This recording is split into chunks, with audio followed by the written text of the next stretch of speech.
the McDonnell Douglas built EAV-8B Plus Matador 2 version of this incredible VSOL vertical and short takeoff and landing combat jet. And here it is in the hands of Lieutenant Commander Mario Belitron Melero on the roll.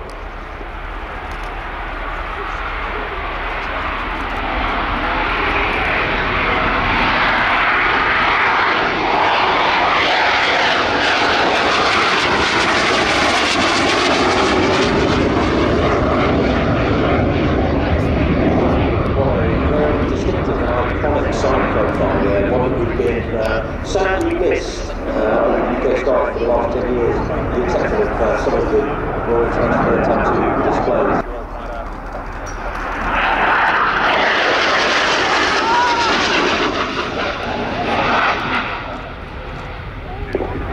So the McDonnell Douglas AV-8B Harrier 2 was a joint project between the US and the UK to develop a new generation of Harrier. The differences between the original Harrier and the Harrier 2 were a more powerful engine, a large composite.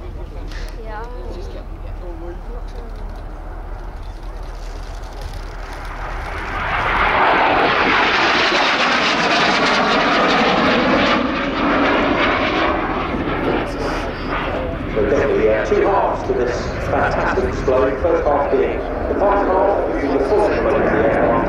At the moment, it's about 480s, and the B class, as we see here, from 1996.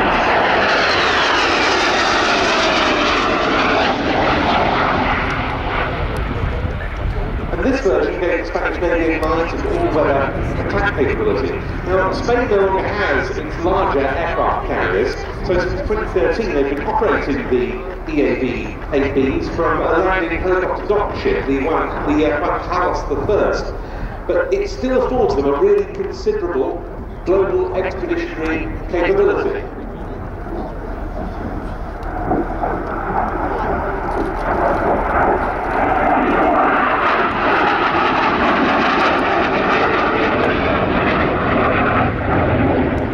Recently they've been deployed on the Juan Carlos, the Bristol Aero Engines company, who patented a design with rotating nozzles, and that is very much the concept that we see here on the Harrier, one that was first proven by the P1127 demonstrator that took to the air in 1960.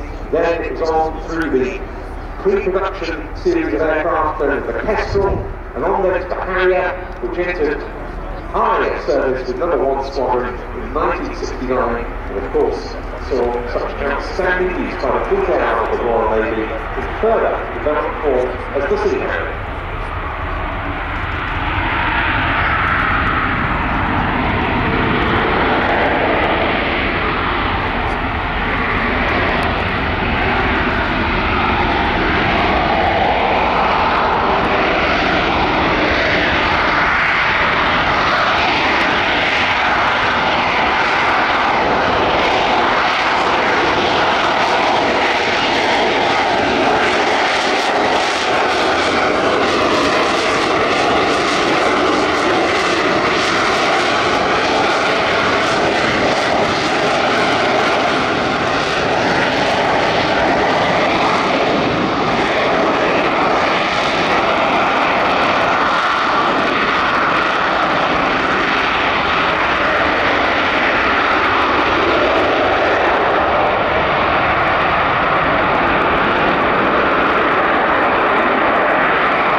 Beyond visual range missiles, a very similar weapon system configuration to the ultimate version of the Royal Navy Sea Harrier. The aircraft is being brought in from its two gears to resistance, the hover, and we see the Harrier thousands of thrust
see the F-35B, which has taken the concept embodied by the RIAT onto another level with its short takeoff and vertical landing capability.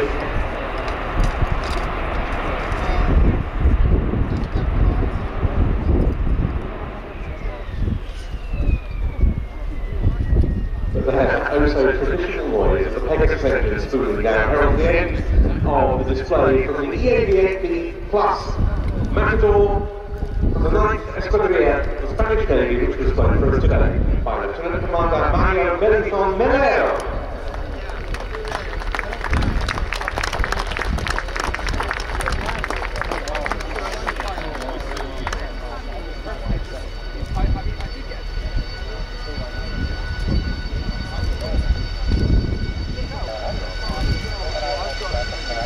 Now, to show that celebrates the 75th anniversary of NATO, North Atlantic Treaty Organisation, we can't begin without mentioning the next aircraft that are going to see on display.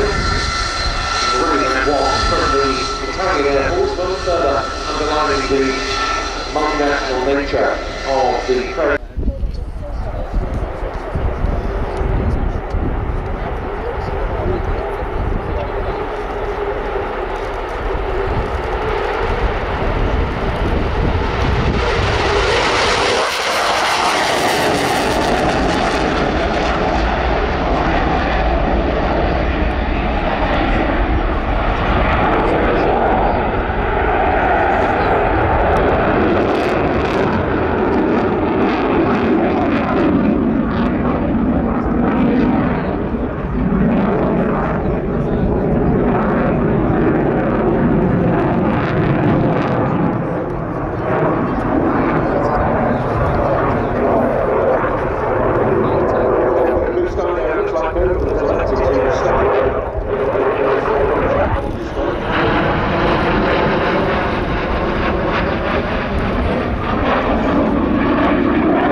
The aircraft accelerates towards 300 knots, positioning itself for the slow speed flight route at about 120 knots. There are ordered a further 38 ordered the Tranche 4 standard Typhoon. There are various different build tranches, and the aircraft have different capabilities depending on which they belong to. This will allow the Tranche 1 EF-2000s of the Luftwaffe to be replaced, and delivery of these new aircraft is set to start next year. But at the Berlin Air Show just a few weeks ago, German Chancellor Olaf Scholz announced a commitment to buy 20 more Eurofighters as a sign of Germany's broader commitment to NATO following the Russian invasion of Ukraine. Germany very much at the heart of the entire development program. 7 development aircraft were built with varying equipment for instance flight test runs. The Germans were responsible for doing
the bottom of the cloud, repositioning now what he calls the speed up phase into the easy aileron roll, which is in fact a slow roll. Yes.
Accelerating below undercarriage flat speed at the end of this fantastic display. And the next phase of development, or one of the next phases of development for the Luftwaffe Eurofighter fleet, Hauptmann Alexander Stegmaier, the German Air Force, with the EF-2000.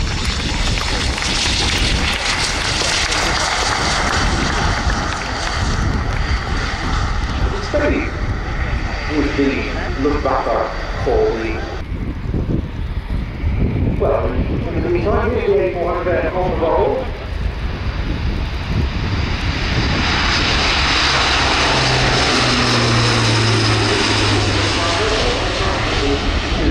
At Woodstock, and the crew headed by Major Christopher Pike.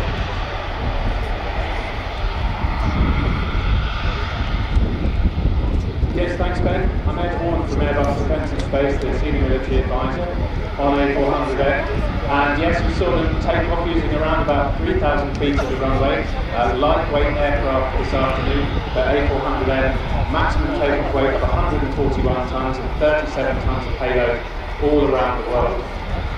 What we have here is a transport suited both to the strategic and tactical airlift missions, isn't it? Yes, A400M developed from the outset in both of those roles, capable of landing on soft, unpaved runways, very short distances, offloading pallets, vehicles, anything that you can really think of that would fit in the back of the large cargo tank. Now, we're not seeing a full display from the aircraft on this occasion. We're seeing a couple of flypasts, but nonetheless there are opportunities as the aircraft manoeuvres to see just how agile an airlifter this is. That's right, A400M utilised quite unusual for such a big airlifter, and you can see it today, I imagine, up to 60 degrees angle back as they come in to run down the runway. So in for its off with Lufttransport Jet Vada 62, which comes under the operational control of European Air Transport Command, and that coordinates the military air transport of air fueling assets of 7 EU member states. An A400M is operated, of course, here in the UK by the Royal Air Force. We're seeing the Luftwaffe aircraft now, but also France, Spain, Turkey, Belgium and Luxembourg. We will have Indonesia and Kazakhstan joining the club very quickly.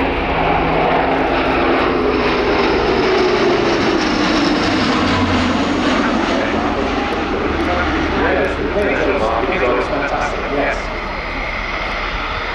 So, as an experienced A400M and yourself, just talk a little bit about the aircraft's capabilities as you personally experienced The front line over NATO's eastern flank. Yes, that post-drug unit edition, I think last November, wasn't it? It was certified, and it makes this into a 3-point tanker. That's right, a 3-point tanker, capable of refueling a whole range of different combat jets, from the Typhoon that we see taxiing past us now, US Navy F-18 Hornets, and we're very pleased to have transferred to the French Air Force the capability to refuel helicopters. Oh yes, because they make use of that with their Airbus EC-725 Caracal, the Special Forces helicopters, don't yes, they? that's right. They're working on training up their crews as we speak. Wheels down now for this pass. Yes, and you can see them here on the undercarriage, 12 wheels, spreading those long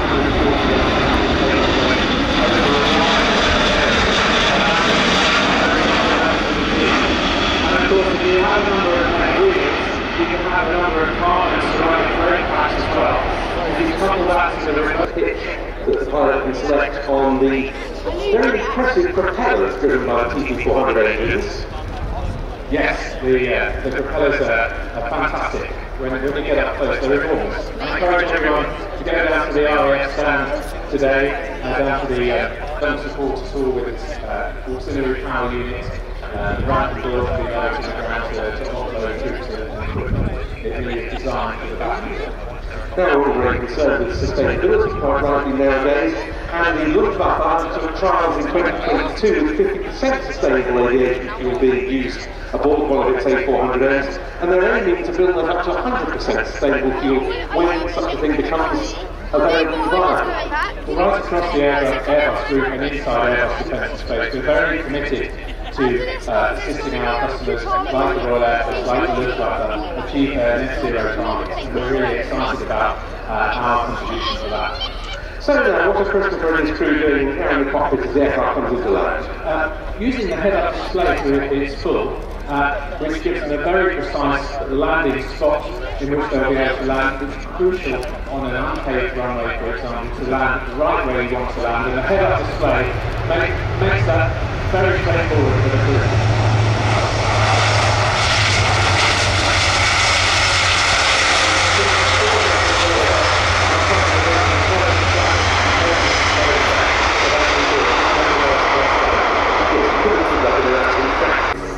Two three-ship formations on paper.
Break it again.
Concentration and trust in man and machine. On the ground, a team of 15 highly qualified experienced mechanics with tireless dedication and ensures that our aircraft are in perfect condition day after day.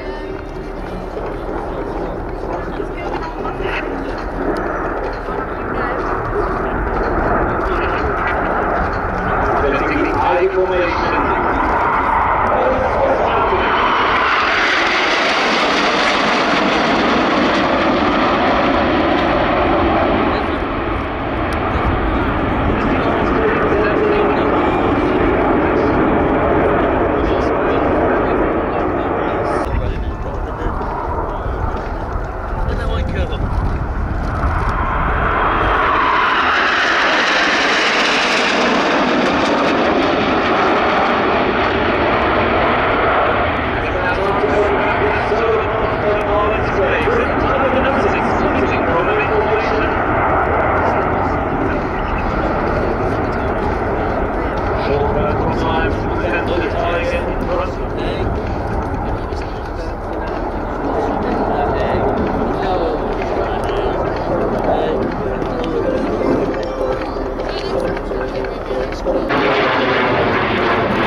To the left side of the main.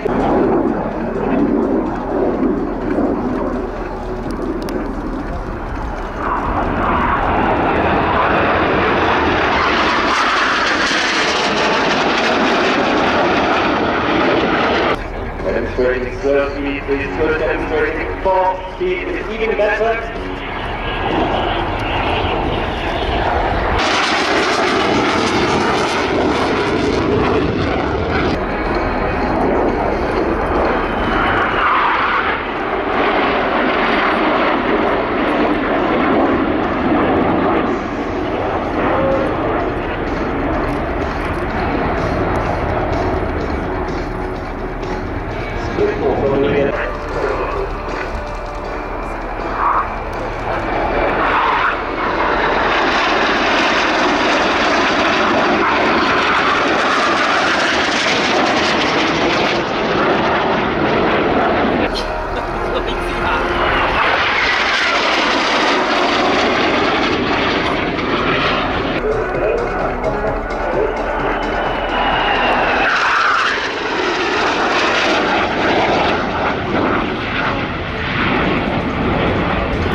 Like the loop where engine speed of around 470 knots, but at the top of the loop the speed still around 200 knots. And the main formation preparing now for the MG formation, coming in towards 260-degree right turns, just in front of you. Can you count how many formation changes a week?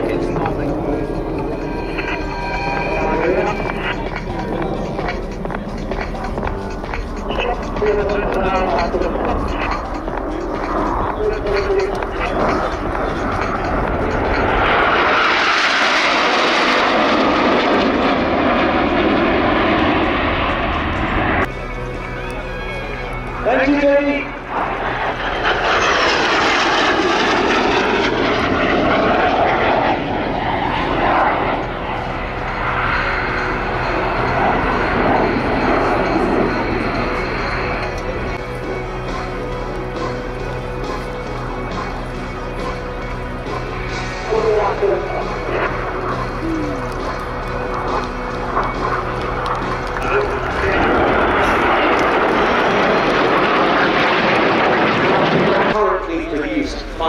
can boast over such a long period, because this is an aircraft that took to the air in prototype form on the 27th of July 1972. It came into US Air Force service in F-15A form in January 1976. The accent was absolutely on air superiority in those days, and when it came into use in Europe in 1977, the 36th Tactical Fighter Wing of the US Air Force at Bitburg in what was then West Germany, this airplane was already setting the standard as a beyond visual range air-to-air fighter, but it was also a very capable close-in dogfighter as well. As the Israeli Air Force showed them, they took it into combat action for the first time in June 1979, when their F-15s claimed 5 Syrian Air Force MiG-21s shot down. It's an aircraft that's only been developed ever since, still at the forefront of so many air arms inventories, and that's now true of the Qatar Emiri Air Force with the aircraft we're about to see.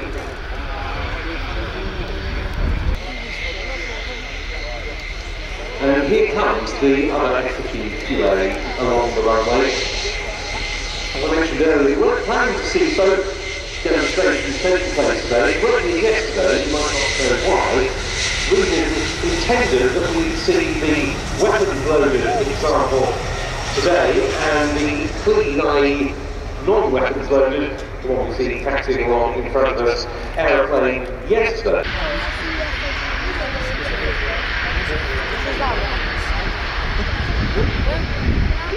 Oh my God, bro.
Straight into the slow speed pass.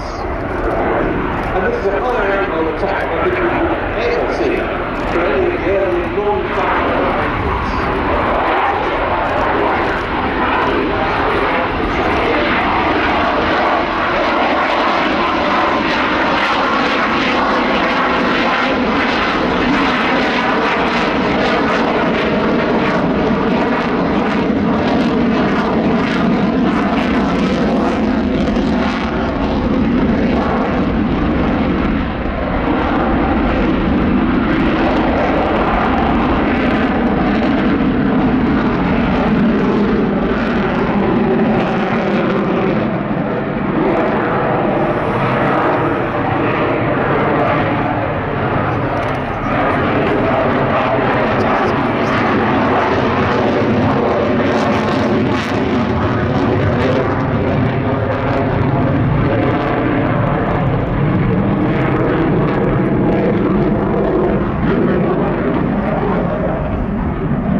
slide from the clean jet.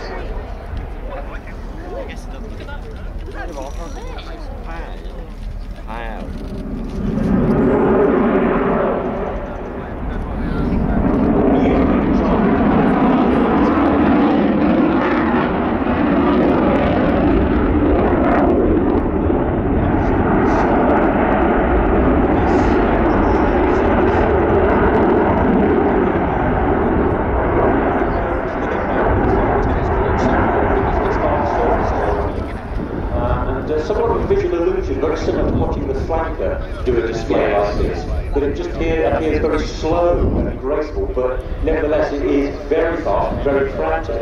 And the reason for this is the Louisiana and Oregon Air National Guards, the first to receive it, but now very much a frontline access in this F-15QA form for the Qatar Emiri Air Force, with flying wing 5 and B, part of a mixed multi-role fighter fleet in that area alongside the Eurofighter Typhoons are flying wing 1 and the Dassault Rafales are flying wing 6, both of which are based at Tabine.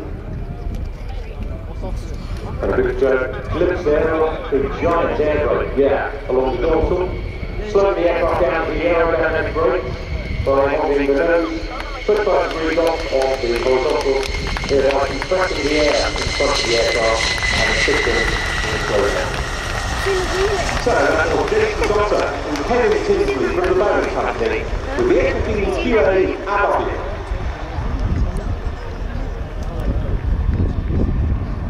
Time Bravo for the RIAT. Bring the noise, the 2024 Typhoon display.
This doesn't work the fact that his body now weighs 9 times more than normal, but the turbo is heavier than normal.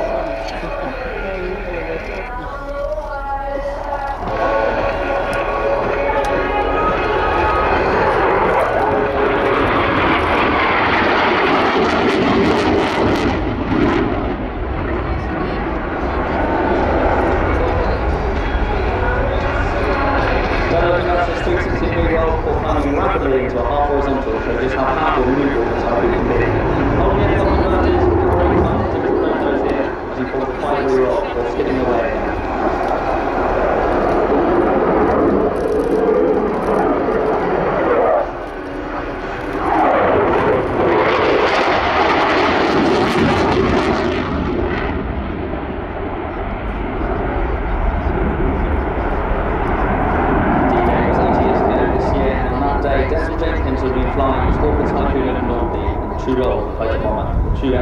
First aircraft truly claims title.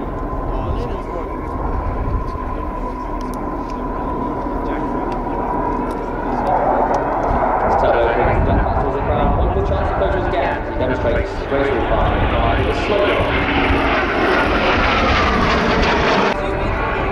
Very chance there to see all angles of the jet. So now breaks that graceful facade and uses weakness. Flying back to 500 miles per hour in the crowd. Pulling back towards its 9G. This maneuver can be pretty cool. It leaps and rolls to match 110 knots transitioning from high G to slow G. Reduces the nice inbound power back towards the crowd. Great chance there at this point of display to taking the crowd and moving away, turns away.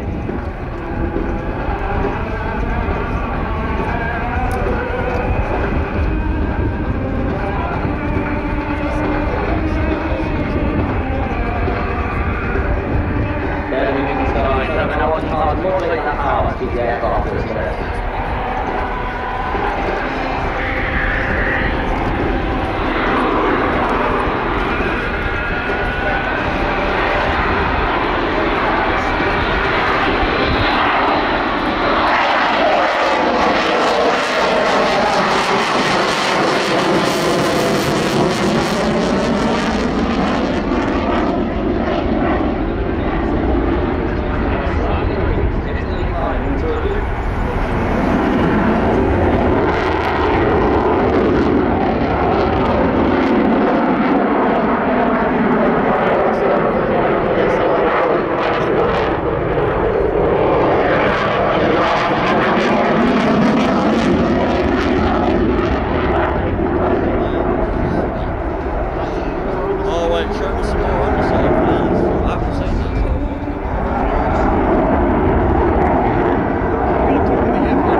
RIAT, which was opened earlier in 1944 and played a very important role as part of RIAT Transport Command during the D-Day landings and subsequent resupply period.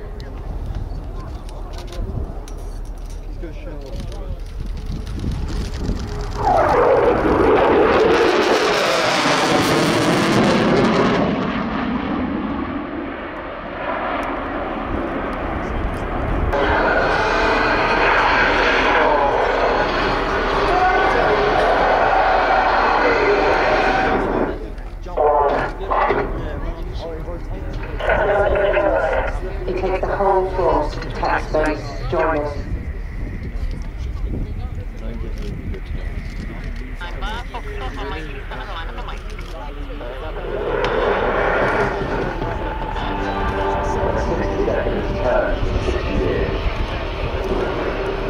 Every second counts.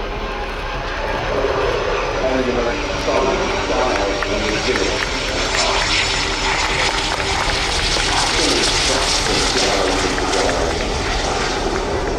Every move.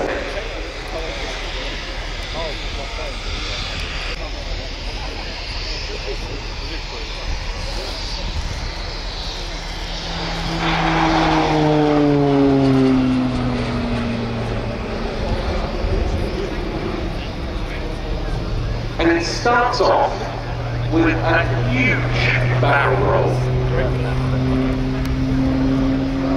Also, let's not forget that the relatively limited thrust to weight ratio of this aircraft, this really is a great demonstration of energy management.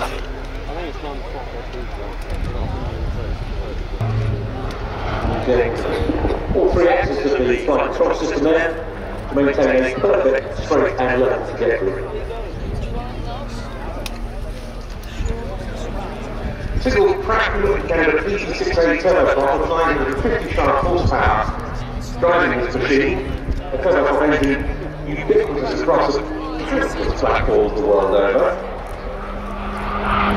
And then I'm going really along for a really lovely maneuver. I always like to see this. This is a loop with a roll at the apex.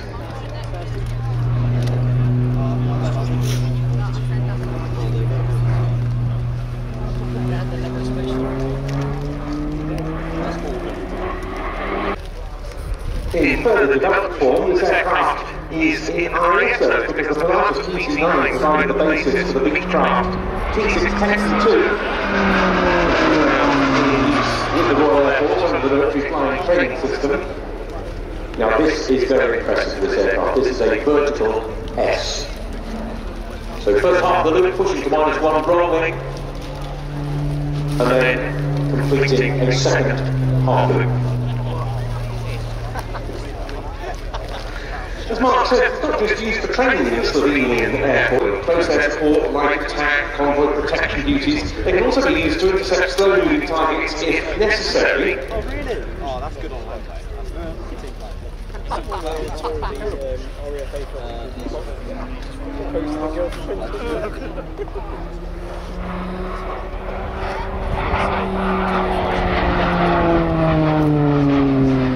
Now this time, it's into the vertical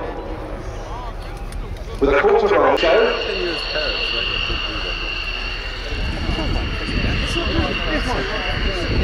Since the age of 3.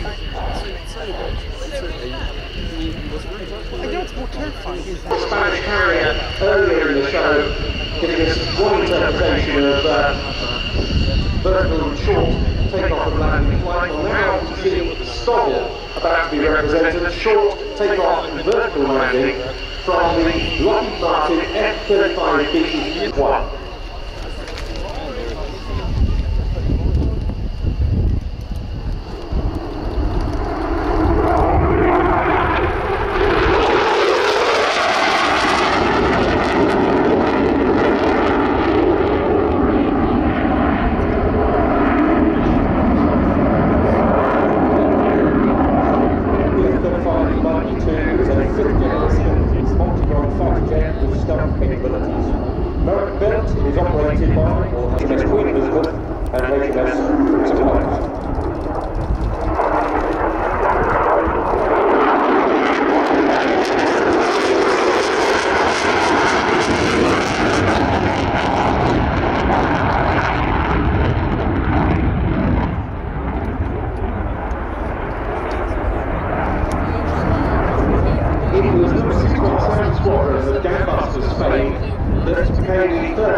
F-35B unit when its first small aircraft arrived at Mara in June 2018, and the 207 Squadron, from which this aircraft comes, which is the Lightning Operational Conversion Unit, followed in July 2019. Now we should see the weapons bay open here.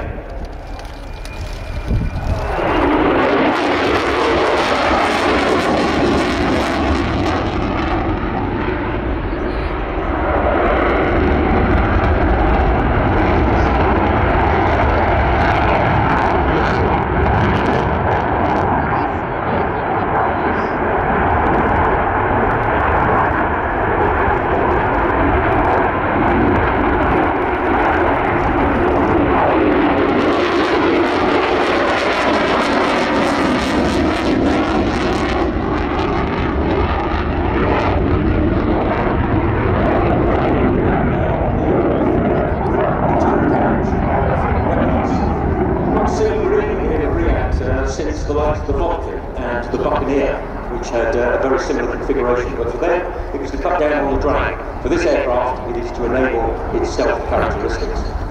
And that bay carried 4 medium-range air-to-air missiles, or a combination of 2 of them and a pair of Payquay 4 500-pound precision-guided bombs.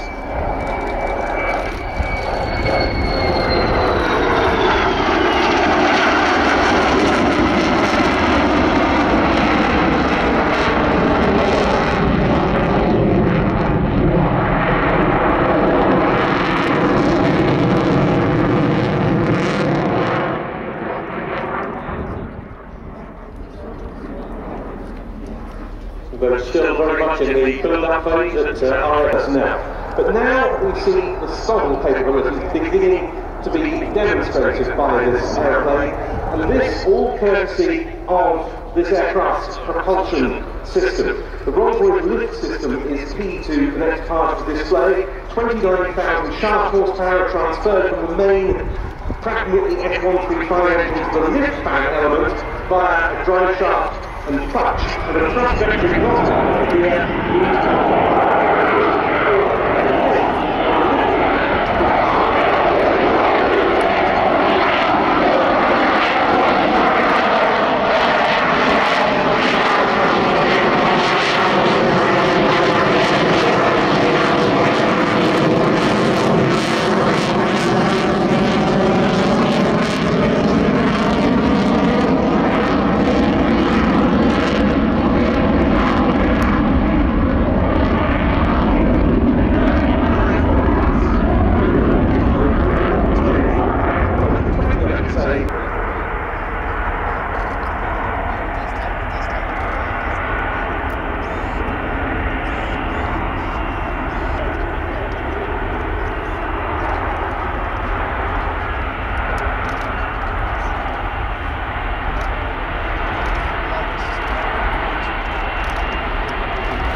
But that's far from the end of this display, because we now get to see what's called in the F-35 community a trundle short takeoff.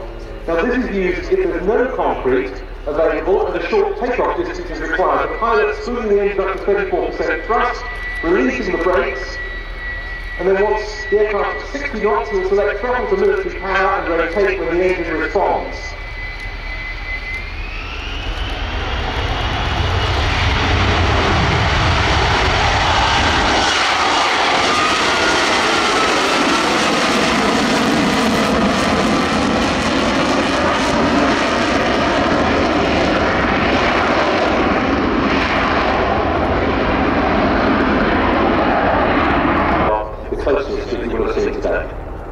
And this really is, if you're anywhere near it, ear defenders on, fingers in your ears job.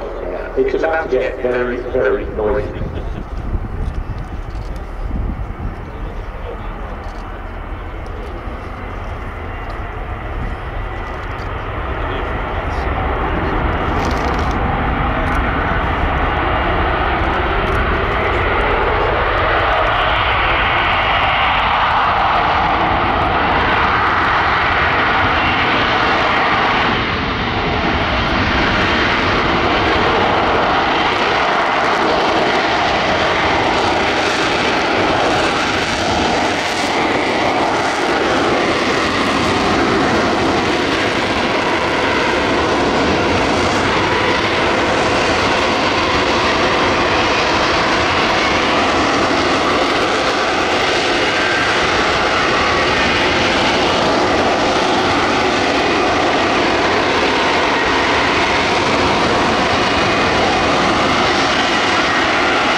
since been flying long-range sorties as part of Britain's response to the Ukraine conflict, often integrated with typhoons and with other assets. Coming in now for its final pass from right to left before departing home tomorrow, the RIAT Lockheed Martin F-35B Lightning.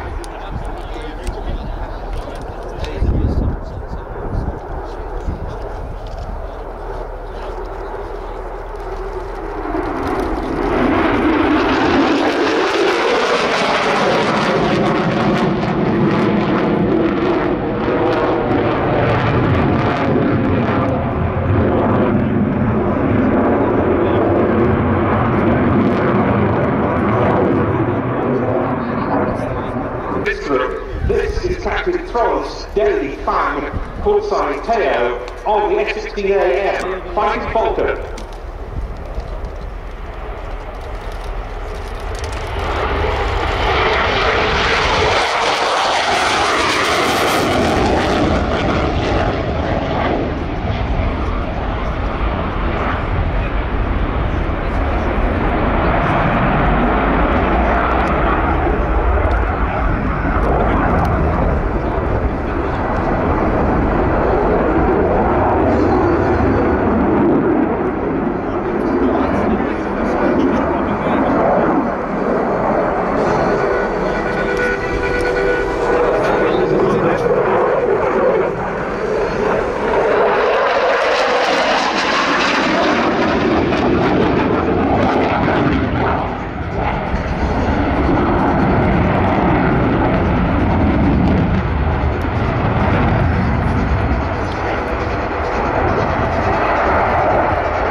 Started top there, exactly on the 90 degrees. How do we get the lift, you might ask? Well, there's a bit of top rudder to push the thrust line down by about 5 degrees. It's all that is required to maintain level flight. When this aircraft was first conceived, it was thought of solely as a lightweight fighter. It was very soon developed becoming far more capable than that, and even these early F-16A and B models have been upgraded under the NLU, the midlife upgrade, to something approaching the later F-16C and D manufacturing configurations. More than 4,600 fighting Falcons, or Vipers as they're better known to their pilots, have been built. Around 3,200 are still operational. Now, when these aircraft first started appearing in the airspace in the 70s, a slow path like this was unheard of.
20, about the aircraft.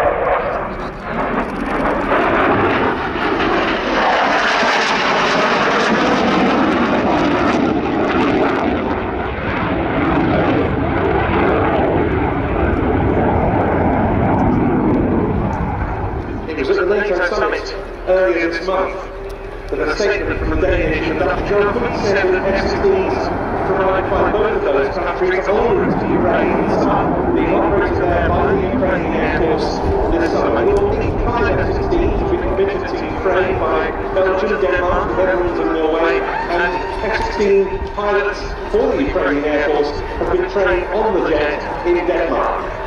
Now the undercarriage is down, coming in for the gear down roll. The Ukrainian pilots also trained initially by the Royal Air Force on the Tudor aircraft prior to going to frontline practical training elsewhere within the Department.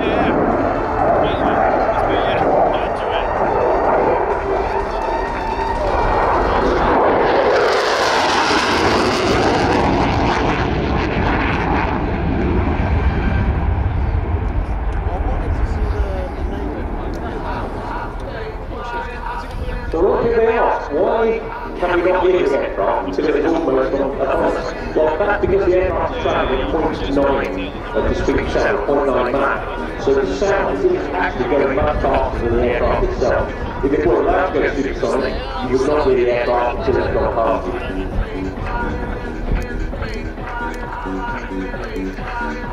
you. Bringing it down now and pulling up for a series of loaded rolls.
Yesterday, they brought in this aircraft as the spare from Denmark yesterday morning. It was prepared ready to display yesterday afternoon, which it did in quite terrible conditions, and so it's really well worth all of those efforts to have got one of the most beautiful skies of the whole RIAT weekend to see the display from Captain Frans Deli Fang, or Theo, from 727 Fighter Squadron, Royal Danish Air Force, with his fabulous routine, a really exuberant performance in the F-16 AM Fighting Falter. For those of you who are near one of the big screens, you can see Taylor up on screen. This choice of famous aircraft there, the Lockheed Aircraft 71. So we're going to look at the flying. Yeah.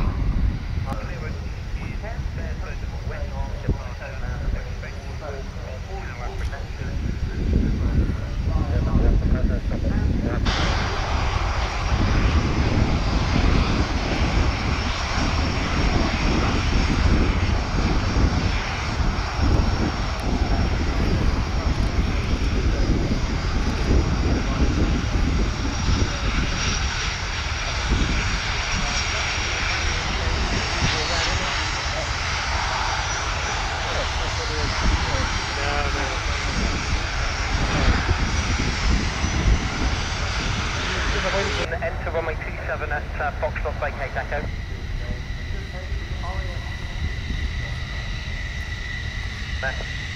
Lead at 10. Descend fast message. Lead at 10 holding north side slip road of the Bravo, like runway crossing please. Lead at 10, cross runway 27 at Bravo. Cross 27 at Bravo, lead at 10. Sierra Mike